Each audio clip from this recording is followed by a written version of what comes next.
అండం అంటే కుక్కడానికి అండం ఉంది, హంసానికి అండం ఉంది, కాకి అన్నీ అండం ఉంది. ఇదన్నీ ఉద్భవించే కన్నా ముందు ఈ భూమి ఆకాశం కలిసి ఒక అండాకృతిలోనే ఉండేది. అంటే అది అలాగే కనీసం 35,000 సంవత్సరానికి ఒక్కసారి. అంటే ఈ భూమి ఆకాశం ధ్వంసం ఆయన 35 సంవత్సరాలు అదొక రకమైన ప్రాసెస్ జరుగుతుంది. 35,000 సంవత్సరాలు. దాని తర్వాత ఒక స్ఫోటనం జరుగుతుంది. ఈ స్ఫోటనం జరిగేటప్పుడు అందులో ఉండే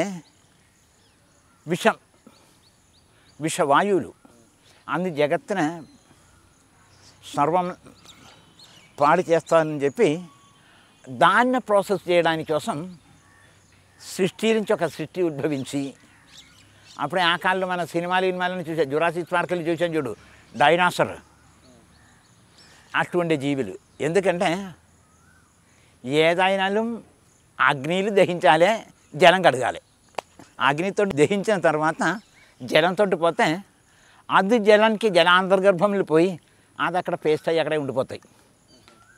అందుకోసం మనకు దానికి ఉండే దృష్టాంతం మనం ఏం చూడాలంటే, ఇప్పుడు మన ప్రయాణ మధ్యలో రైల్వేలు వెళ్ళింది అనుకో, రైల్వేలు మనం వెళ్తున్నప్పుడు బిర్యానీ బిర్యానీ బిర్యానీ అని అంటుంటాడు.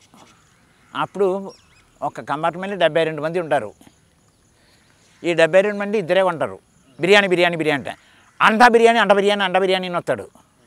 అప్పుడు ఒక 10 మంది ఉంటారు. మళ్ళీ వీడు వెళ్ళి అందులోకి వెళ్ళిన తర్వాత ఇంకొక అండ పట్టుకొని వస్తాడు, డబుల్ అండా బిర్యానీని. అప్పుడు 40 మంది ఉంటాడు. అంటే సత్యం, న్యాయం, ధర్మం, రక్షణ, సంరక్షణ, ఉపరక్షణ, ప్రతిరక్షణ, స్వయరక్షణ నుండి 6 కర్మాలు ఉన్నాయి.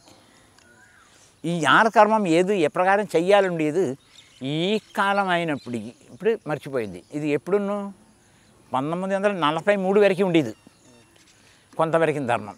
1943 తర్వాత జనాలకు అందరికీ అతిథులు అహంకారాల నుండి పుట్టుకొచ్చి న్యాయ అన్యాయం నుండేది తలమురిగేసి సంపాదన నుండేది వచ్చింది. సంపాదనలు గొప్ప సంపాదన ఏంటంటే